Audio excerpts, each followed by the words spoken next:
For March 6th until March 30th, we'll have Venus transiting Aries. Venus transiting Aries. This is a March highlight.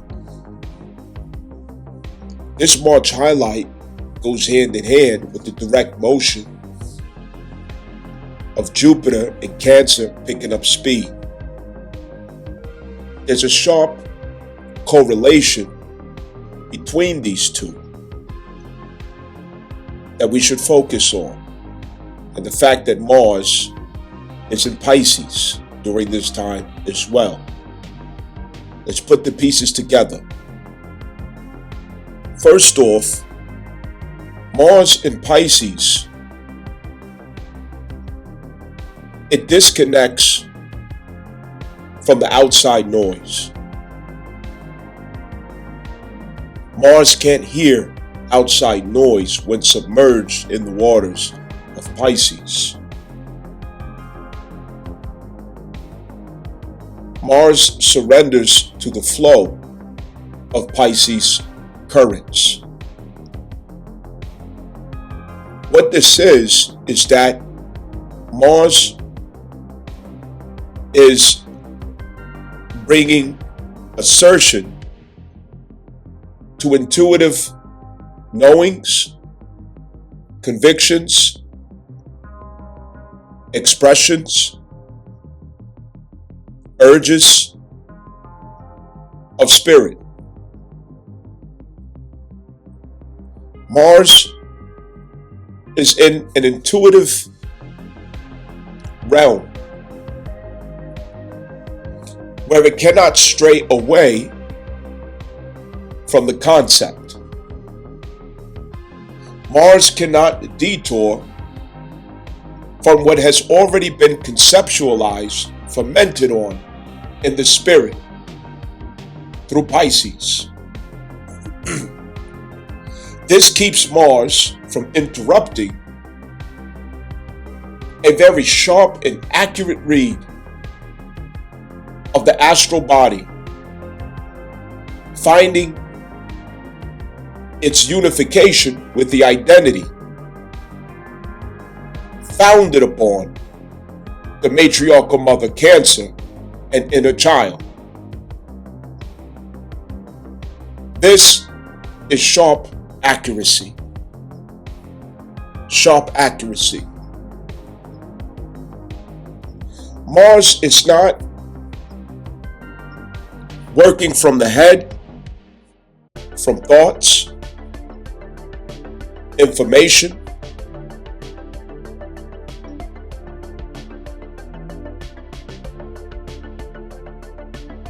It's reading fate and agreement between spirit and essence.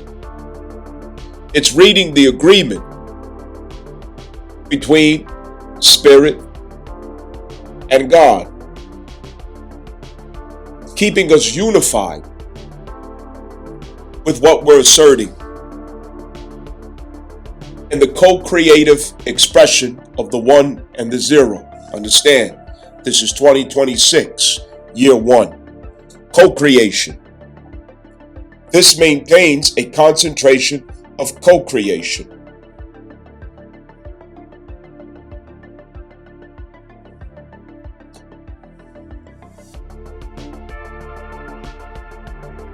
Mars is hosting, always hosts, active sexual energy. It is where sexual energy is converting into creative initiatives and process and actions. It's also where we are clearing the way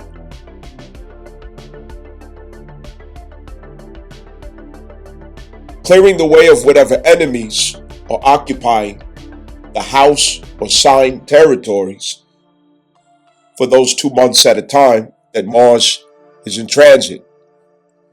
So whatever enemies to the intuitive body is being addressed by Mars as well. Where is the interference to me receiving a reading or download from spirit, straight from source?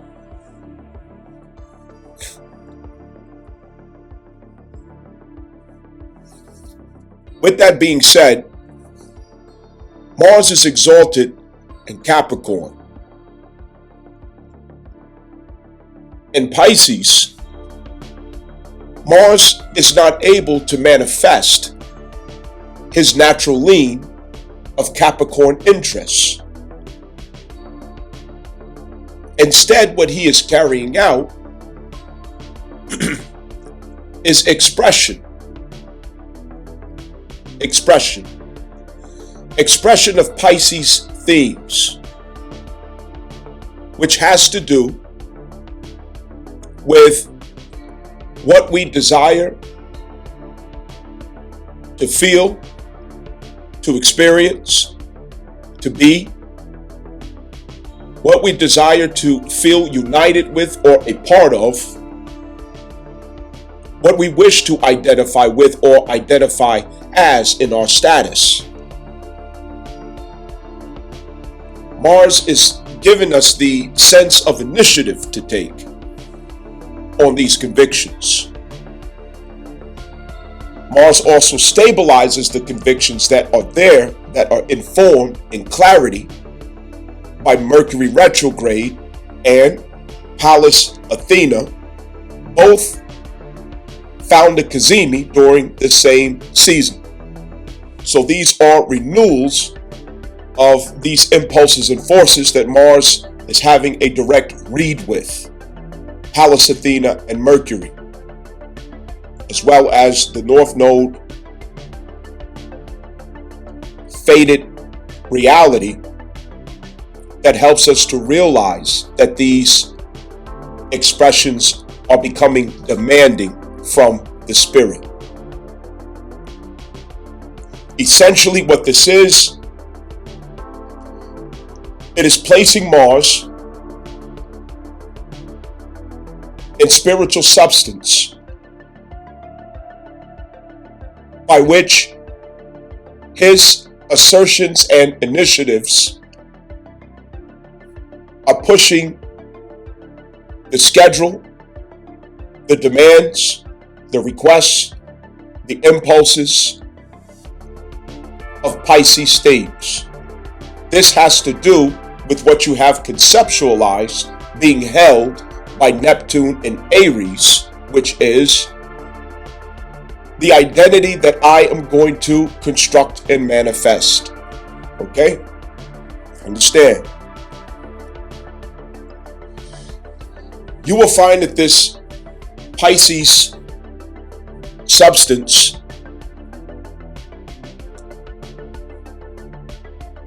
has a concept of your 12th house sign, planets, and aspects. This essentially is what you are initiating or taking interest in reflection.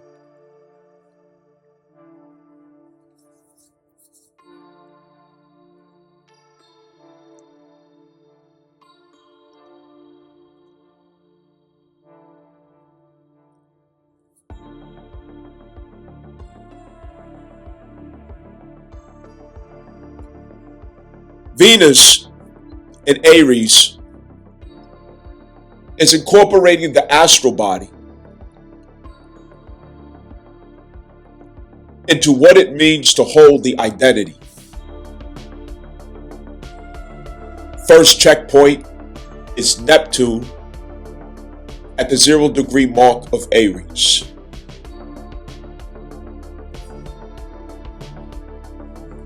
With Venus checking in with Neptune, Venus first gets a read of all that was held during the Pisces, Saturn, and Neptune transit that identifies with the authentic person, Aries. And the house in which you have your natal Aries, this is the context behind who you are as an authentic expression or initiator. Neptune is holding the entire backstory of Pisces. Venus is checking in with that backstory, getting instructions and what it will look like and what it will feel like to match her territories behind your identity. That is, what financing is required to manifest this? What resources are required to manifest this particular identity according to this draft, this image, this vision held by Neptune? What type of relationship initiatives is it going to take as well to reflect this identity? Every identity needs reflection, or else there is not realization or development of the identity, which is a seventh house polarity to bring the realization of this Aries placement and house placement polarized in reflection.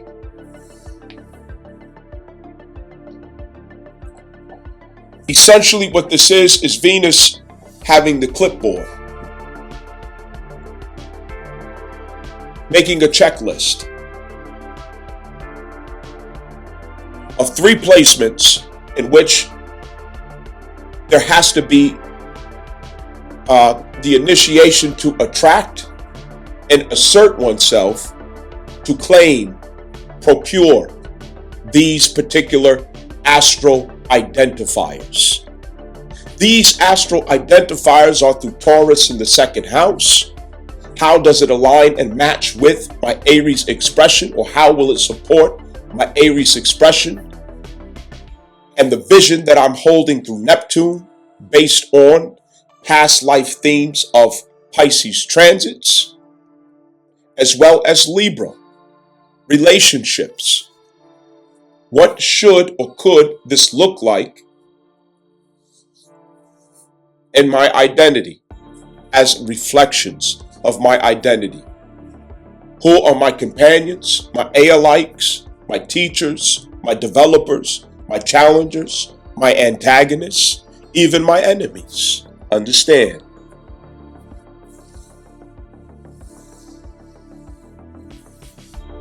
We cannot forget the 5th house. The 5th house is the glory of Venus. The 5th house is the glory of Venus.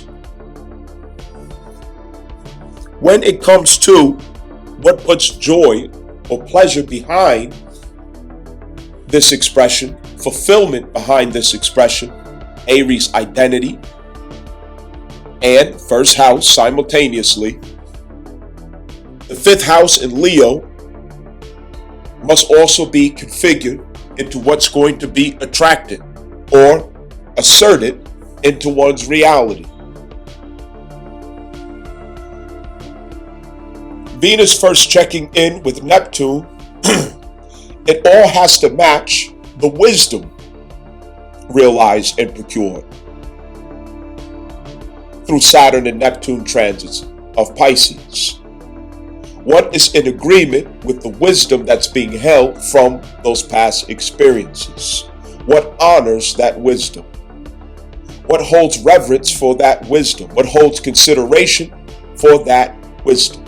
Okay, so all things in consideration of the wisdom of those past transits in Pisces. 5th house being the glory of Venus, this means that there has to be a tying together of the 5th house in Leo to the Aries placement. This is a natural trine in and of itself. It's activating the flow of trine. It's activating the flow of trine from the 5th house and Leo. What Venus wants to do is help us to look to our Leo placement and look to our 5th house to take notice of the fact that there is a compatibility, there is a perfect match, and there is a perfect wisdom all along that maybe we didn't notice in first glance. But because of what we have devoted ourselves to in the South Node Virgo of refinement, the gold is now polished. The gold is now refined of Leo in 5th house. This eclipse was to bring us to a point of satisfaction and acceptance. Were it not for the eclipse, we could not realize the gold that we have become, the refined product that we have become at Leo and 5th house. We might not realize it, but because of this eclipse, it signals that we have reached completion. And it is for us to be present, to be satisfied, to be thankful, and to recognize those accomplishments at Leo and 5th house, as it is Virgo that brings the 5th house in Leo to its full potential. That has been accomplished. The only thing after perfection is to maintain. The only thing after perfection is to maintain, and that through the 6th house formula, ritual, or process that we now have embodied as daily recipe to maintain. Understand that. At the same time that this happens, the Lord of Virgo, as I am speaking of Virgo, is in retrograde. Okay, so all of this in consideration, and you could already see how this all ties together as realizations of where the pieces come together in the design of our life. This is for us to notice that we have already reached and obtained our pathway. We have already reached and obtained our destiny without even realizing it. Okay, so the pieces have to come together for us to take notice, and this is how those pieces and details come together for us to take notice. Now, square to all of this is Cancer. Understand, Cancer is also an initiator. What is unique about Cancer is that Jupiter is going direct here on the 11th, which is being hosted by Venus entering into Aries. This is very important. And what is important about this is the square is a demand. It is a demand of consideration. It is a demand that action must be taken in consideration of those particular energies. They are authorization points. They're points of warrants. Understand? You must get a warrant for this action. Understand? So, for Venus to initiate these things, she has to get a warrant or a construction permit, you understand, from the authority of the House of Cancer, 4th house and Cancer placement. Okay, so you want to look at your Cancer placement for what particular house this is. You should already know this naturally because we go over this so much. But what is important to understand about this is that Aries, no matter what happens in Aries, if Cancer is not the basis, the reason, the source of intention, the background to why I have the urge to take this action. If Cancer is not the intention and reason and principle behind our usage of the cosmic force of Aries, we are in violation and we do not have a proper warrant for that action. This must be understood lest we find ourselves in violation. Understand that, okay? You must have a warrant from Cancer and Jupiter. So all things in consideration of Cancer and Jupiter. This is the emphasis on the gravity of Jupiter in the year 1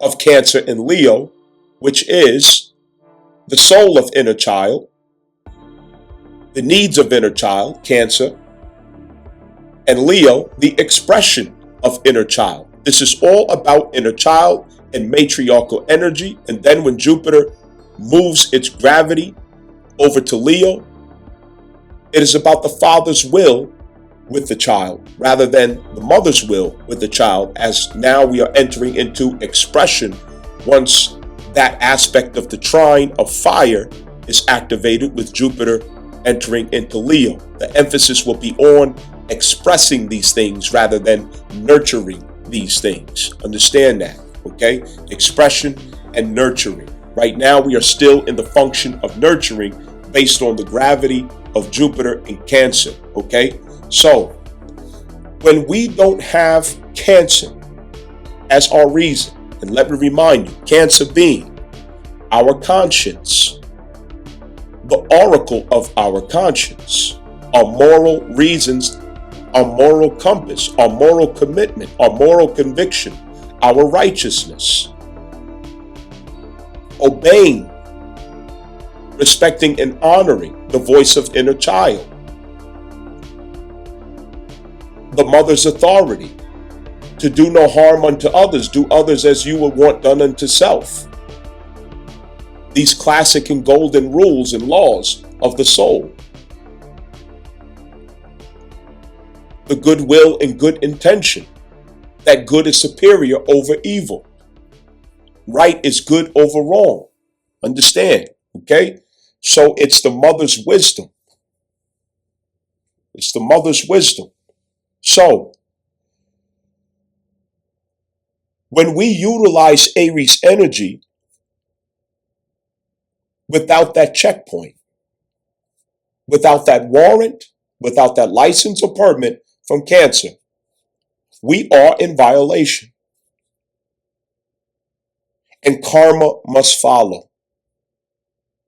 Justice must follow. Consequence must follow. Corrective action must come. Okay? Consider this a warning. Consider this a warning. This is not to scare people. This is to get us to blow our nose and come to clarity about what we're doing here. Make sure you know your reasons. Make sure.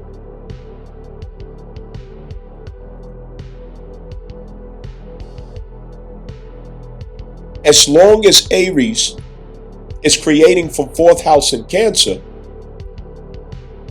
Aries is a warrior, justified in all that he does. Aries is a creator and initiator, a carpenter, justified in all that he does.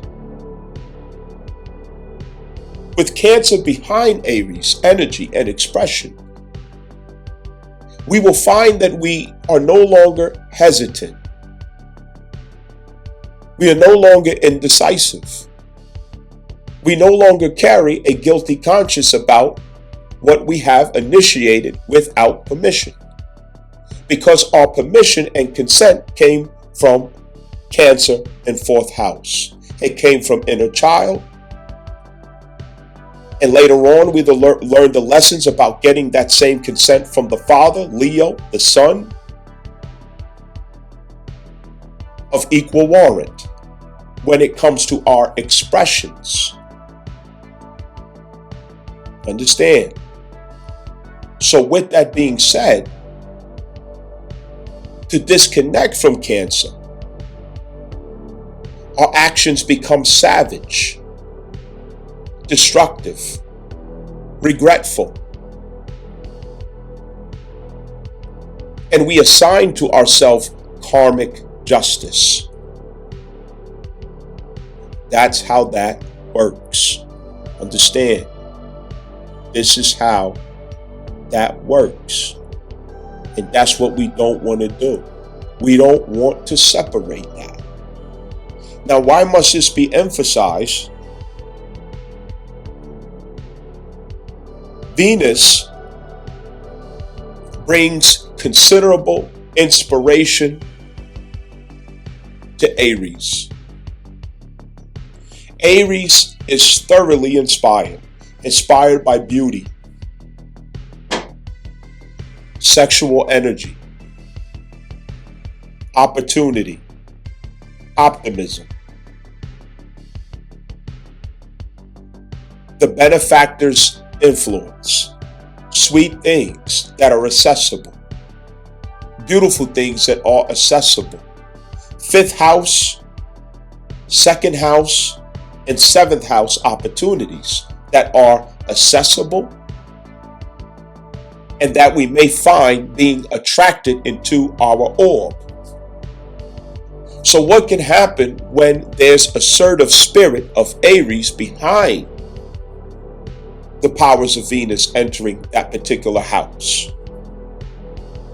We could find that we could become impulsive and get ahead of Cancer authorization. And now we've created regrets. Now we have created entrapment.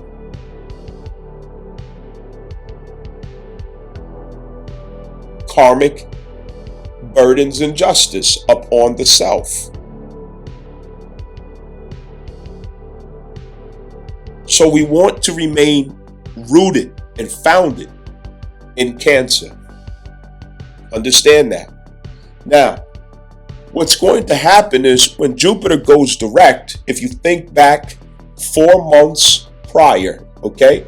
Think 4 months back, okay? And prior 2 months behind that.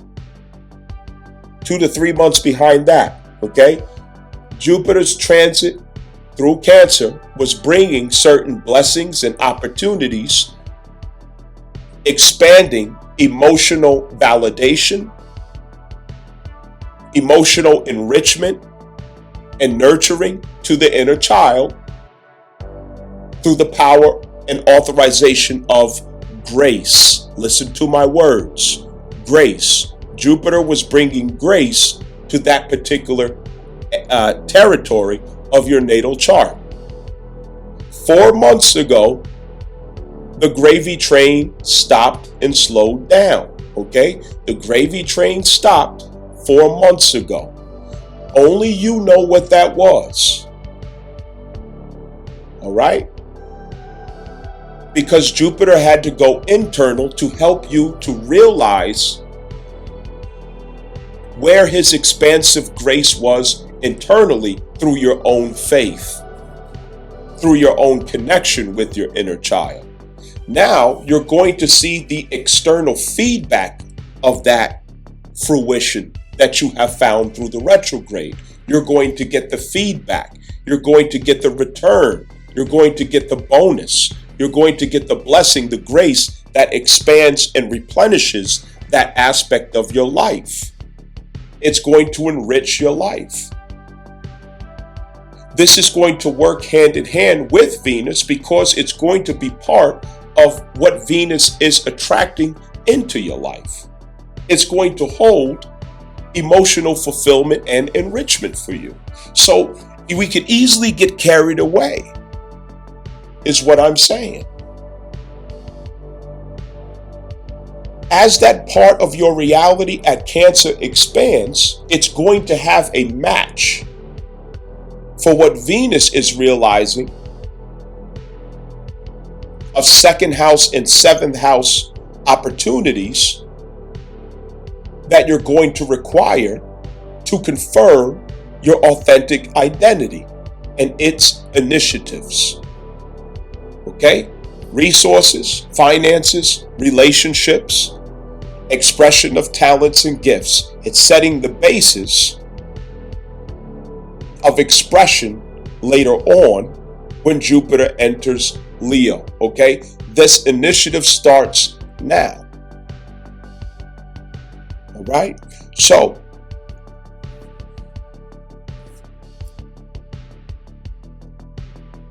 March 11th, you're going to start getting an import at your Cancer placement.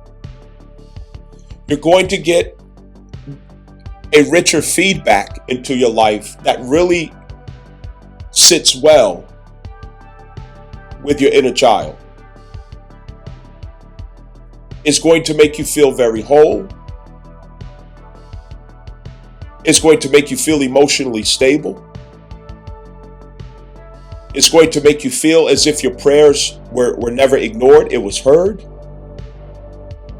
But you must not forget these things, is what I'm saying. It's important to connect these pieces. It's the detail that means the difference between whether or not we are civilized or savage. We cannot just be savages in pursuit of happiness. We must be civilized. And that is how, in remembering these details. I do encourage you to schedule with me behind the scenes to get personal notes on these details going forward, because there's a lot of details and nuances to look over. However, these messages that you will listen to, they are universal, okay? And being universal, there's a lot that may or may not apply to you. There's a lot that may have to be considered in different ways as it relates to your personal natal chart configuration. You need your own personal notes. So if you find that that's something that you would like to do, you know how to contact me. You have website information, or you may already have my contact, so you can get those notes. Remember these details. Ask questions if you need to. Questions, comments, concerns. Okay, right here in the comment section. If they're, not too long or complicated, I will be happy to answer them. Okay, because if we don't ask questions, how do we make clarity? How do we create the understanding? You know what I mean? So anyway, put these details together, look at your chart, consider it, see what it means for you, and we can well prepare for what's coming in. Understand that. One last detail, I almost forgot. Listen up. Venus in Aries is going to bring Aries in first house. It helps you to overcome any residue of disliking yourself, you heard? Any kind of residue where you wasn't, able to feel like you could admire who you have become, cherish who you have become, embrace who you have become. You know what I'm saying? I don't like using the click words or, the self-love and all this other stuff, because I feel like, people really jack that shit up, shook it in the bottle and turned it into narcissism. You know what I'm saying? But from the sincere, bottom of our soul, you know what I mean? To be able to finally step back and say, I love who I am, I embrace who I am, I accept who I am, I approve who I am, you know what I mean? I admire what I have become through what I had to get through to get here, So all of this is really like a finale, you know what I'm saying? It's the breaking of the mold that it took to form you through the refinement process of South Node Virgo. Thus, the eclipse should be making sense. And, in the timeline that is, the eclipse is timely. You know what I'm saying? It's looking at the almost finished product here. You know what I'm saying? And Venus is where you step back and you polish off that final piece and you like, yo, yeah, that shit is fly, son. Yeah, you know what I'm saying? I got the, a little buff right here, make it shine. Yeah. It's nice. You know what I mean? I ain't expected to look like this. I ain't expected to turn out like that. Yeah, that's actually better than what I want. You know what I'm saying? So it's not so much of conceit, you know what I mean, or narcissism, but it's you having appreciation for yourself. Not having to have somebody else necessarily come along and validate you, because you're finally accepting in yourself. You know what I mean? So this might be the last detail, but who knows? It might be the most important detail, you heard? Now, collectively as well, the divine masculine is having a rebirth. All right? Feminism was a catalyst that was to isolate the masculine archetype so that he could have his rebirth.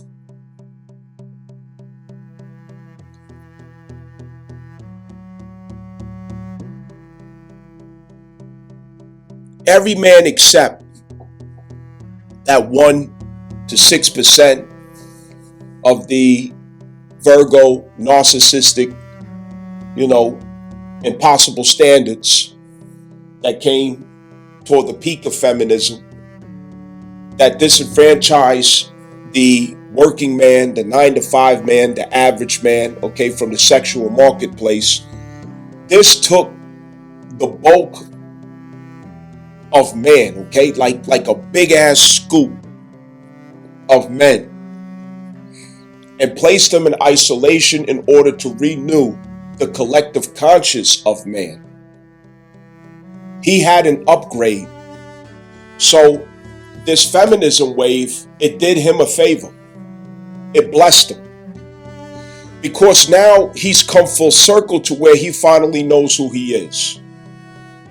He's not desperate to chase ass. He's not desperate to be chasing pussy out here.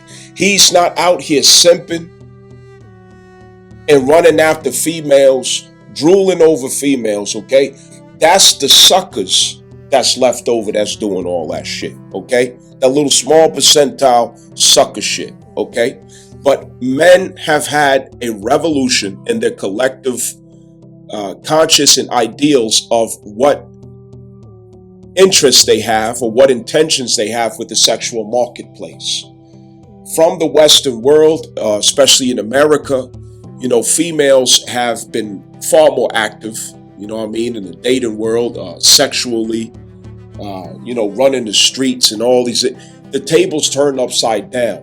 Females are how males used to be, And now males are how females used to be when it comes to modesty, sexuality, and chastity, These days, females are the ones who's running through, all kind of partners, can't keep their legs closed, all sexed out, ran through, They're the ones, out here who's imitating the males who they say they wanted equality with, or who were being misogynistic and sexualizing them, objectifying them.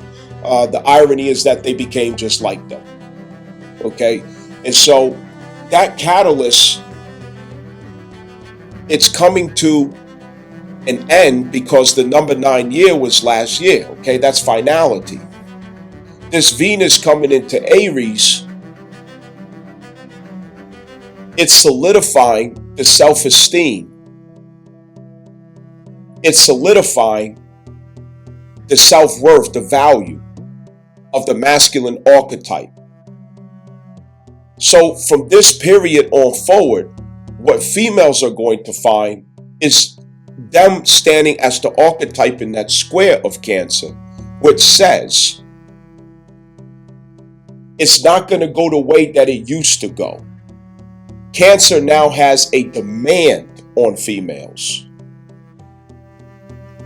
that you either find your authentic identity and manifest through it, or you will not have access to proper men. You will not have access to those men who God has reformed, who God has restored, who God has renewed. You will not have access to them.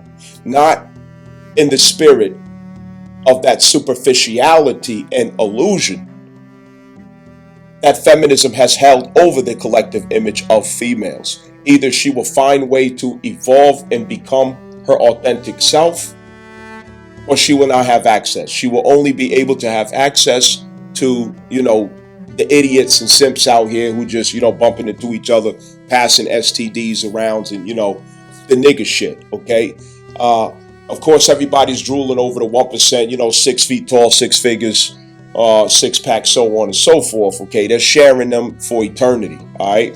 But this makes the Mars archetype male come to full restoration, which is the blue collar or 9-to-5 man, the common man. The common man has now been kissed on the forehead by Venus, okay? So you're going to see this difference play out into society where males have a different level of self-esteem, self-respect, and dignity that they didn't have just 14 years ago, okay? They did a complete turnaround. It's a reversal. And where females used to be and males used to be, they completely switched places. And so you can look for this if you want to, just pay attention to it. You know what I mean? Just throwing that out there. And this is, a congratulations moment for the collective male or masculine archetype. Understand?